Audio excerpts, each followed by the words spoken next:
and welcome to this week's Wildlife Matters podcast with me, Nigel Palmer. I'm your host for today's exciting episode. But before we get underway, I just want to say a huge hello to all the new listeners that are joining us on this podcast. And I hope many of you came over from the last one where we had record numbers of downloads. So I'd like to really thank you for your kind words and your kind support. But for now, let's get on and tell you what's coming up on this week's Wildlife Matters podcast.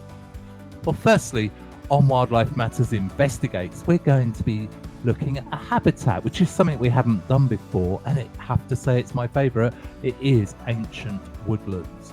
And then on Wildlife Matters main feature, we are starting a series where we're looking at the Badger Culls, and we're starting at the very beginning with the Pilot Badger Culls, and we're explaining those to you. We'll have our regular features such as nature news and mindful moments. But right now, let's get right on with the action on this week's Wildlife Matters podcast, Nature News.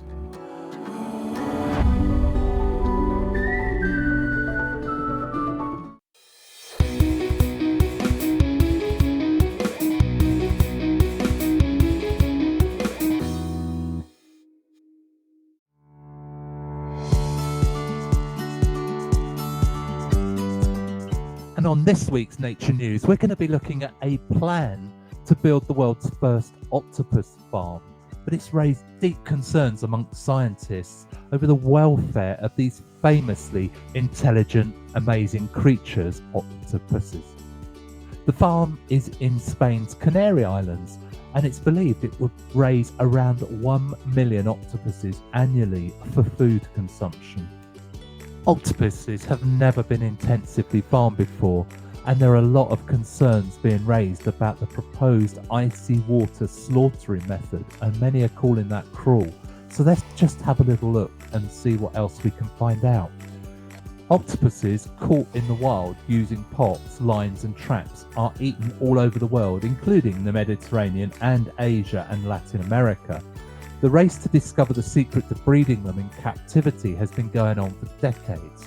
It's difficult as the larvae only eat live food and need to be kept in a carefully controlled environment. But the Nuevo Pescanova announced in 2019 that they had made a scientific breakthrough. The prospect of intensively farming octopuses has already led to opposition.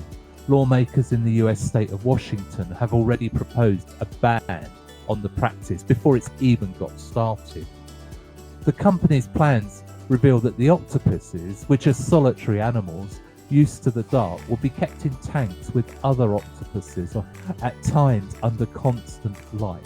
The creatures, the species Octopus vulgaris, would be housed in around 1,000 communal tanks in a 2-story building in the port of Las Palmas in Gran Canaria.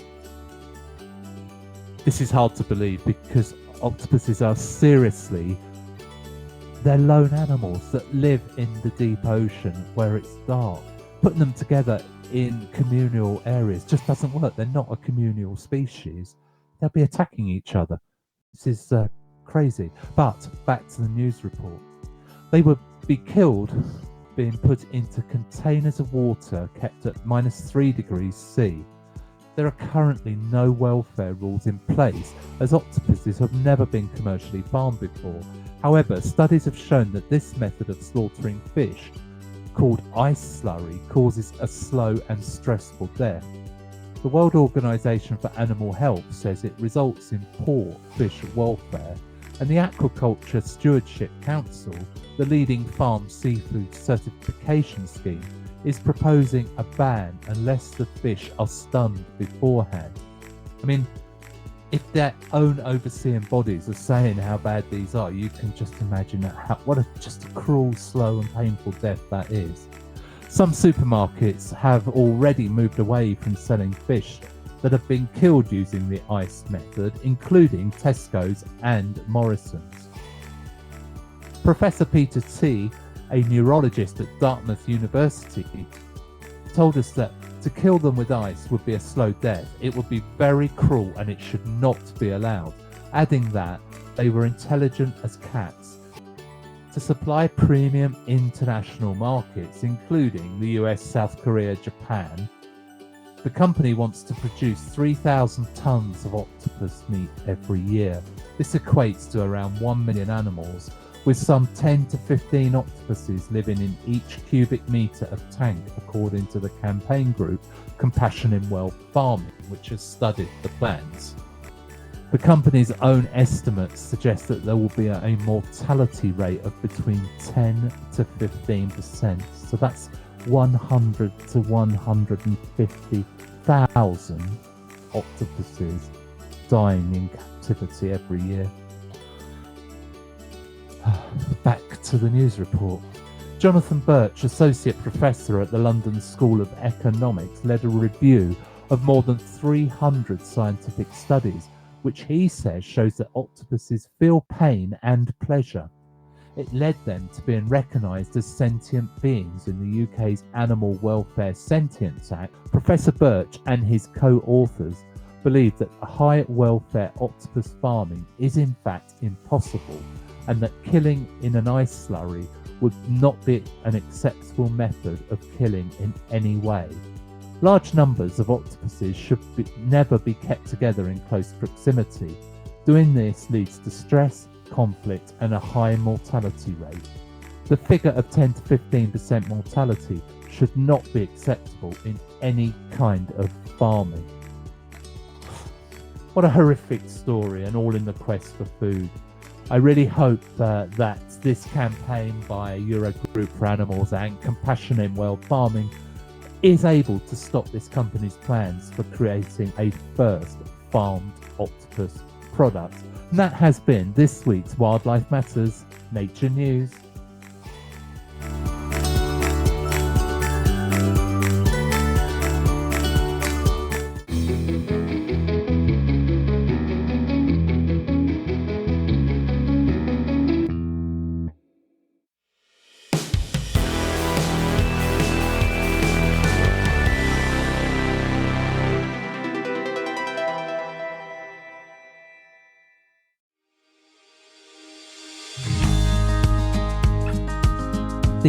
Welcome back, and on this week's Wildlife Matters Investigates, we're going to be having a look at something a bit different, something we haven't done before, looking at habitats. And to start off with, undoubtedly my favourite, ancient woodlands. So let me just explain that a little. The term ancient woodlands has varied meanings, and it's dependent on where you are. Ancient woodlands are defined as woodlands that have been permanently wooded since 1600 if you're in England or Wales, and after 1750 if you're in Scotland. Ancient woodland now covers just 2.5% of the UK forest, making this a rare and indeed endangered habitat. To determine if woodland is ancient, you could research local maps and records, or, as I prefer, look at what is growing. Ancient woodlands usually have an abundance of plants that spread slowly over the ground, such as wood anemones, wood sorrels, and ransoms or wild garlic, and those plants whose seeds fall close to the parent, for example, the wild service tree. These plants, along with Guelder rose, wood spurge, and small-leaved lime, are some of the most likely indicators that the woodland is ancient. One thing we can be certain of is that ancient woodland has been around for centuries and has developed unique communities of plants and animals, many of which aren't found in any other habitat. Ancient woodland is the richest and most biodiverse terrestrial habitat in the UK. Ancient woods are home to more threatened species than any other habitat. In order to qualify as ancient woods, they must contain woody stems that are at least 60 years of age. But even on a microscopic level, the soil in ancient woodlands has layers of humus, which is broken down matter. The mycelium of different fungi live in this soil, and also in the woody stems of tree trunks and branches called lignin. Ancient woodland is home to large populations of invertebrates, insects, snails and worms that recycle the forest debris into the richest organic humus.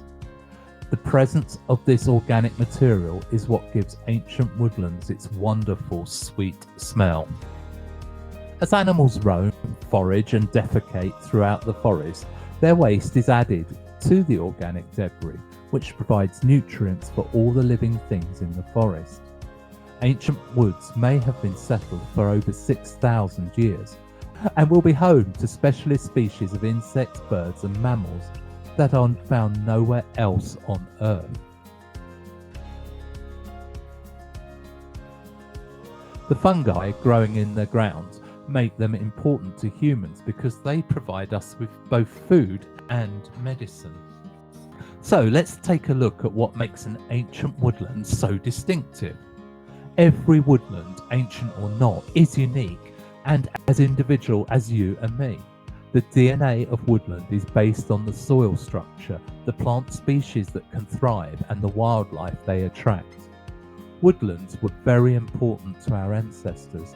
They provided wood for building their shelters, implements, their fuel for cooking and keeping warm, and they were the supermarket and chemists and the factory of their worlds, all in one place.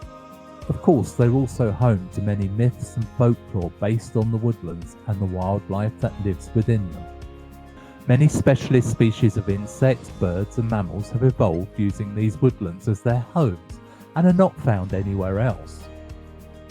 The biodiversity in ancient woodlands is complex as it is diverse, with many key plant species being slow to develop and expand.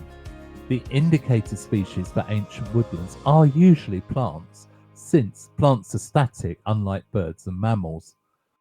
We use vascular plants, those that have well-developed vascular tissue and carry water and minerals throughout the plant. We often use them as indicators of ancient woodland. These are flowering plants, native conifers and ferns. Sometimes we will also use bryophytes or mosses, lichens that grow on trees, and seedlings to measure the health of ancient woodland indicator species. In addition to these characteristics, we need a good substrate or the soil on the ground, good primary productivity, the growth rate of the plants, and or good secondary productivity or species diversity. So let's take a look at some of the key plant indicator species of an ancient woodland that, along with other features, would be a good indicator that the woodland we are looking at is in fact classified as ancient. Let's start off with the wood anemone, which is an early spring flowering plant in the buttercup family. Other common names include windflower, thimbleweed and smellfox due to the musky smell of the leaves. It's a perennial herbaceous plant growing between 5 and 15 centimeters or 2 to 6 inches high. The plants start blooming in March and go right through to May in the UK. Soon after, the foliage emerges from the ground. The flowers are solitary, held above the foliage on short stems with 3 palmate leaf-like bracts beneath. The flowers of the wood anemone are usually white but may have a pinkish tinge to them. Wood sorrel is an early flowering plant and part of the daisy family. It is often found in similar areas to the wood anemone. It has white flowers with pink or purple veining and 3 heart-shaped leaves that resemble clover.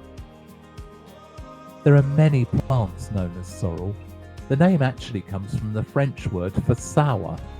Wood sorrel has many local names such as fairy bells and wood sour.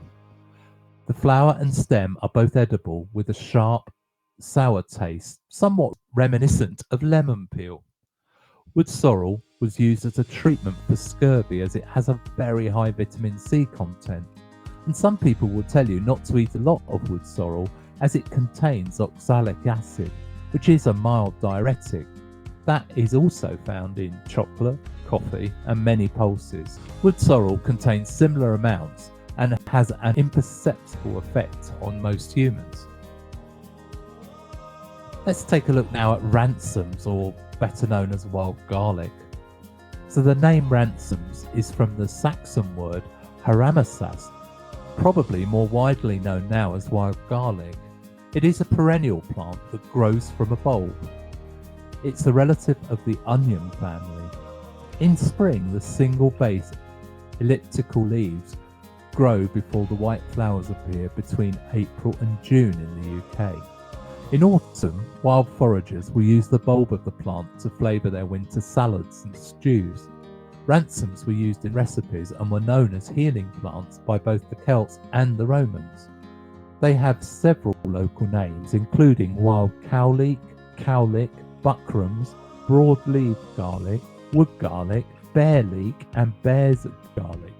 The wild service tree, and I had to include this as I spotted my first one in Sussex last year. When mature, they can grow to around 25 metres tall with a trunk diameter of over 1 metre.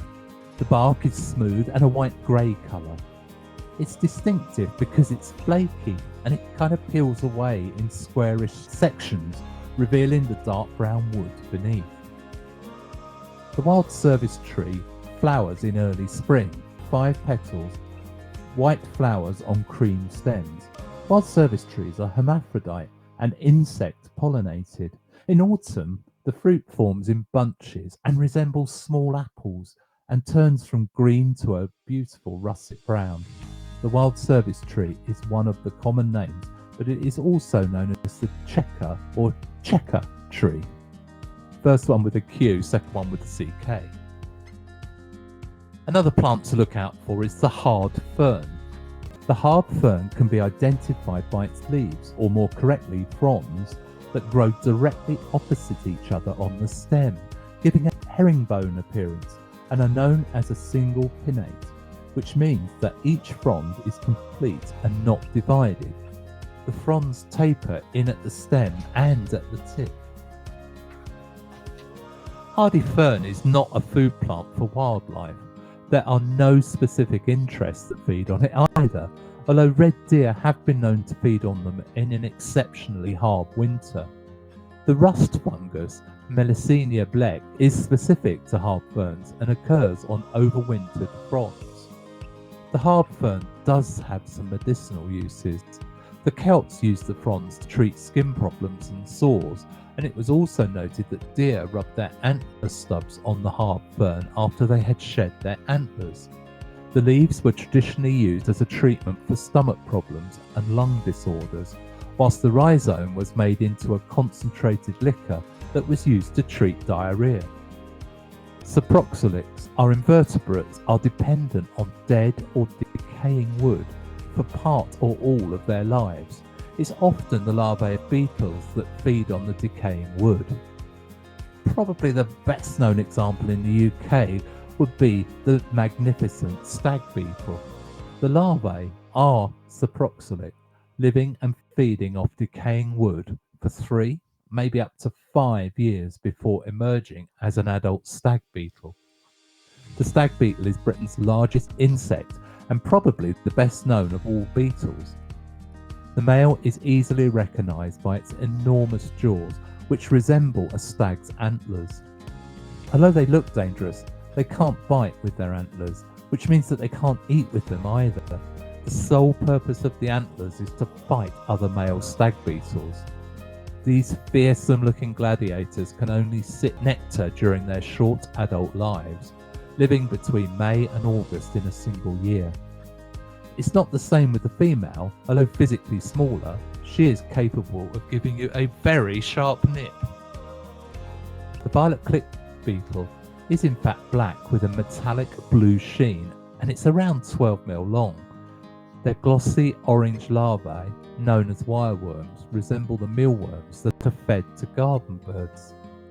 The violet click beetle breeds in decaying wood, but it has some very specific needs. They only breed in the hollows of ash and beech, where the heartwood has decayed into a black mulch like a damp soot. This only occurs in large ancient trees that are hundreds of years old, and they are very rare in themselves. Because of this, the violet click beetle is critically endangered. It's only been recorded in 3 sites throughout the whole of England, and I haven't yet seen one. Very interesting is the lemon slug, which is a rare mollusk species. It's a vibrant yellow colour and it contrasts with its very dark tentacles. An adult is around 4 centimetres in length and only feeds on mushrooms. This means that October and November can be a particularly good time to spot it, but these distinctive slugs are very rare indeed.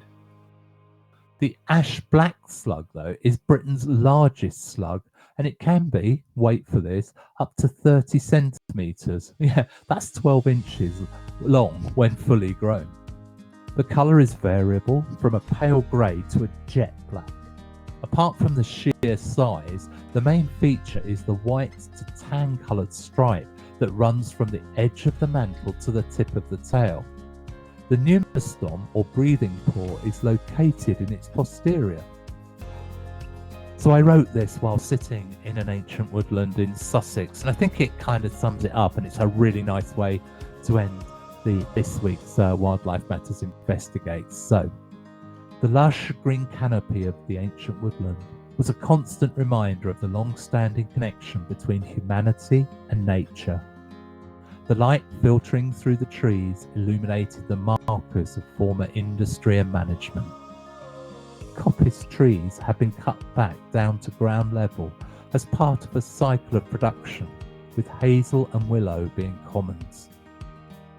Pollarding was also employed, cutting back the upper branches to create a dense crown that could be used to build fences and cottages. Charcoal kilns, mine pits, ore roasting hearths and furnaces were scattered throughout the woodlands, highlighting how vital these resources were to our ancestors. Alongside them were the remnants of deer parks and other animal grazing boundaries, some of which are still used as parish markers today. As visitors journeyed through the woodlands, it became clear why they had been such an important part of human evolution and a cornerstone of our culture. This is the first in a series where Wildlife Matters will be exploring various types of habitats found throughout the UK. We hope you've enjoyed it, and we look forward to seeing you again soon.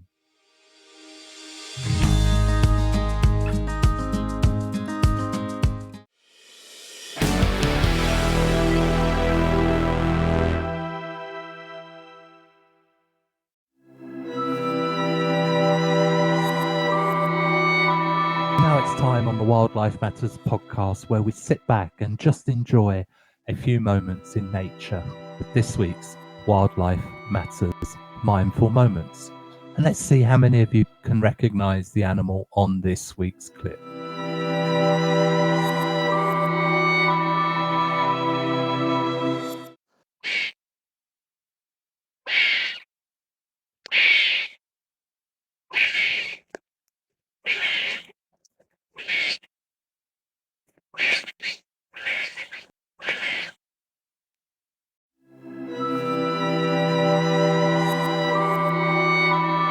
The sound that many of you will hear while you're out for your walks in towns, cities, or out in the countryside, because these animals are around us pretty much everywhere in the UK. And of course, for those who didn't get it yet, it was the rather wonderful grey squirrel.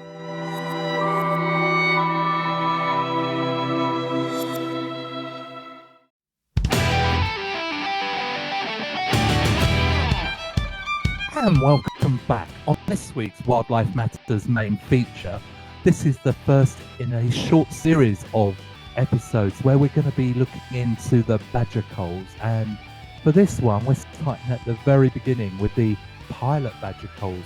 Mycobacterium bovis, or bovine TB, is a dangerous aerobic bacterium that, when contracted, can threaten the health of humans as well as animals such as cattle, deer, cats, dogs, pigs, alpacas, and sheep.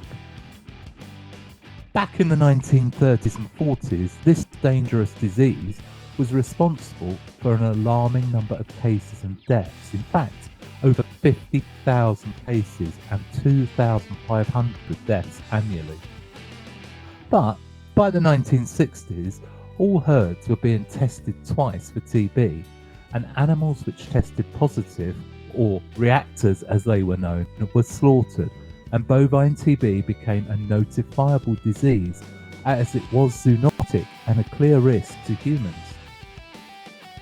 The government introduced compulsory cattle testing and devised a compensation program for all the cattle that were destroyed. It was only a decade ago that human contraction of TB from animals was reduced to just a mere handful of cases per year in the UK. Immunisation and the pasteurisation of milk had reduced the number of cases over the last 100 years or so, and many believed that it was no longer an issue. But unfortunately, farming practices have also changed over that time, with food becoming cheaply produced, and this has caused a range of diseases in cattle, including bovine TB. This has been linked to the intensive methods used in modern farming, creating an ironic situation where the production of cheap food has increased the incidence of disease. The farmers face a distinctive predicament. When their cattle contract bovine TB, selling or transporting them is forbidden, leading to serious financial hardship. Vaccines do exist, the BCG, which we will all know when we're all inoculated for TB, but it's difficult to differentiate between wild TB and vaccinated TB. It's worth noting that cattle with BTB lesions are frequently found in the human food chain, with the abattoirs being the only safeguard, as no government testing is carried out. In 1997, the Krebs report was published that said that there was compelling evidence that badgers were involved in transmitting tuberculosis to cattle. The report recommended that a large-scale field trial be set up to quantify the impact of culling badgers on the incidence of bovine TB in cattle, and to determine the effectiveness of strategies to reduce the risk of herd breakdown. In 1998, the independent scientific group, including several members of the Krebs report group, formed and called themselves the Independent Scientific Group on Cattle TB, known as the ISG. The ISG planned and oversaw the randomized badger culling trial, or RBCT as it's better known. This trial killed a total of 9,818 badgers, but it finally concluded that culling badgers would have no meaningful effect on bovine TB in cattle. Now, you may have expected that to be the end of culling badgers. However, on the 19th of July 2011, then DEFRA Minister Caroline Spelman announced that the government would carry out 2 pilot culls, one in Somerset and one in Gloucestershire. This was to be part of the government's bovine TB eradication programme. Landowners who wished to cull badgers would need to apply for a licence from Natural England. These trials will assess whether it is possible to shoot badgers at night with a high velocity rifle and at a rate that will ensure a minimum 70% reduction in the badger population within the trial area that must be at least 150 kilometres squared with secure boundaries. This method of killing was claimed to be more cost effective than the cage trapping methods used in previous trials. These pilot culls got off to a really bad start after DEFRA found they didn't have any accurate data on the number of badgers in the pilot badger cull areas, prompting the now infamous quote from Owen Paterson, the then Minister for the Environment, that the badgers had moved the goalposts. The pilot culls were put back a year to allow DEFRA to create some data. The government, led by David Cameron, chose to ignore the outcome of the RBC trials, although it is still considered to be the benchmark for bovine TB science and research around the world, choosing instead to ignore the data while struggling to find any of their own. The Cameron government sentenced tens of thousands of badgers and cattle to death and started to drive many farms towards bankruptcy. The pilot culls were licensed to take place over 6 weeks, but the science from the RBCT said that it needed to be a maximum of 5 days to stop the badgers from leaving the culling area. This effect, known as perturbation, was highlighted in the RBCT but ignored by the British government. The science said that the only way to prevent perturbation was by ensuring each cull zone had defined hard boundaries. Now, you don't have to be a scientist or an ecologist to know that wild animals such as badgers cross roads all over the UK every night of the year, and sometimes they end up as roadkill. Despite this, DEFRA and Natural England failed to see that the cull zone with road boundaries was insecure. What was even more shocking was the use of rivers as secure boundaries. You see, badgers are amazing swimmers, capable of swimming across and upstream, even in large rivers. It was clear that roads and rivers were not secure against badgers, or indeed pretty much all of our native wildlife. Lord Krebs, the lead scientist on the RBCT trials, expressed his frustration in a statement to the House of Lords on the 21st of October, when he revealed that after 9 years of intensive culling, the best possible outcome was a 16% decrease in the rate of rise of bovine TB. Let me try to make that a little clearer. So, after 9 years, there would still be more TB than at the starting point in 2013, but the increase in TB would be 16% less than it would have been if the government hadn't killed any badgers. Got it? Good. Now, here's another brain twister.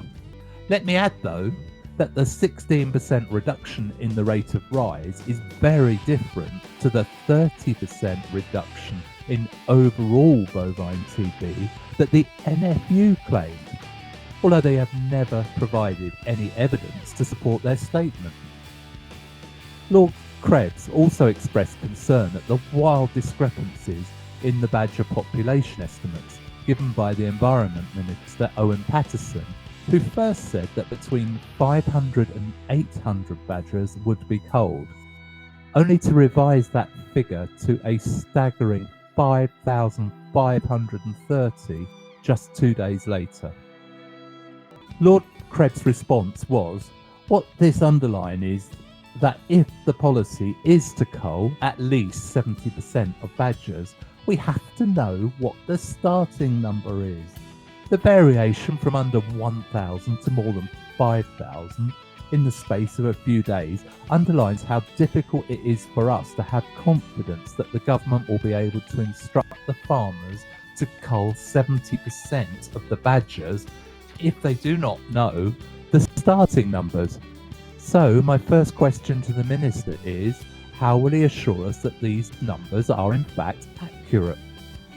Well, despite numerous meanings and pleas from the scientists, conservationists and members of the public, conservation charities and groups alike, Natural England issued licences for the mass culling of badgers in 2 pilot cull areas of Somerset and Gloucestershire, starting in 2013 and to continue into 2014. The licences allowed for up to 5,530 badgers to be killed by either trapping and shooting or by the use of free shooting for a defined period of 6 weeks. The independent expert panel was appointed by DEFRA to help ministers evaluate the effectiveness, humaneness and safety of the pilot culls in Gloucestershire and Somerset. The independent expert panel, or IEP, noted that when both trials failed to kill sufficient numbers of badgers within the period given, they were extended on the advice of Chief Vet Nigel Gibbons. However, the government insisted that the IEP was only to concern itself with the initial 6 weeks of the pilot cull trials. The first assessments had suggested that in those 6 weeks, 58% of the required number of badgers had been killed in Somerset and 30% in the Gloucestershire pilot. However, the independent panel's analysis, which used a far more precise methodology, found out that less than half of the badgers were killed in both areas over the 6 weeks. DEFRA had also agreed to a criterion with the IEP for how the trials could be deemed as humane. The standard set was for no more than 5% of the shot badgers to take more than 5 minutes to die. But the expert group found that the time limit was exceeded by between 6.4 and as much as 18% of the shot animals. The expert group, however, did hold back from describing the trial as inhumane because there may be some circumstances in which greater suffering of badgers might be justified. But to me, and to many others, it appears that the IEP was operating with at least one hand tied behind their backs and possibly blindfolded by the government. The assessment also found a wide variation in the effectiveness and humaneness of the contractors brought in by the farming groups to kill the badgers. To us, it is apparent from what has been observed and reported that these pilot culls were, in fact, inhumane. The government's 2-year pilot culls were an abject failure, with their estimation of badger population wildly inaccurate and the minimum number of badgers to reduce bovine TB far from achieved. Even more abhorrent was the fact that 1 in 5 badgers had been killed inhumanely, suffering immensely as it took them over 5 minutes to die. So what do you think the British government concluded from their pilot culls? Well, they had already refused to listen to the science, but also decided to disregard the outcomes of their own pilot culls and thought it would be a good idea to roll the badger culls out to new areas of the country. And just to ensure that those awkward scientists, professors and animal welfare campaigners couldn't mess them about again, they disbanded the independent expert panel. Now, no one would be able to challenge their estimates, decisions, or monitor their figures or claims. Or at least, that's what they thought. The Pilot Badger Culls of 2013 and 14 raise one unavoidable question. Can we trust those in power to make decisions for the greater good? Wildlife Matters will not rest until a thorough investigation is conducted and justice is served for the now over 177,000 badgers that have died, often inhumanely, and all without any other purpose than to secure the votes of the farming community to ensure that the Conservatives remain in government. Now we're going to pause this now because the badger culls are such a large topic and we're going to take it in little bite-sized chunks because there's an awful lot of information in there and a lot of stuff to get your head around. All of it is supported on our website with links as well to the original data. We will be revisiting the badger culls again many times in the coming weeks, but for now, that's the end of this week's Wildlife Matters podcast main feature.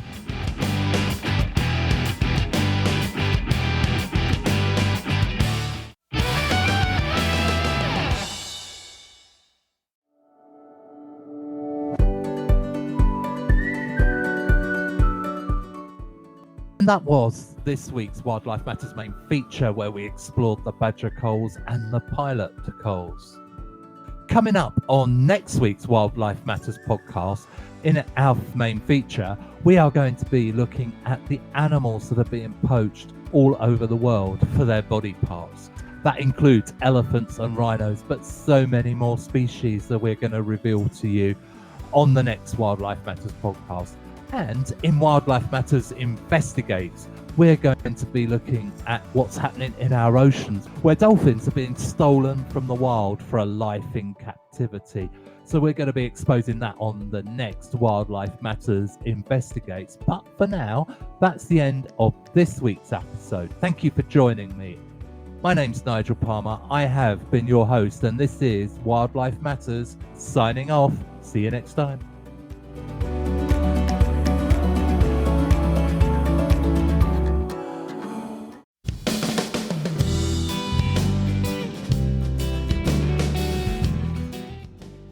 And that was this week's Wildlife Matters main feature, where we explored the Badger Culls and the Pilot Culls.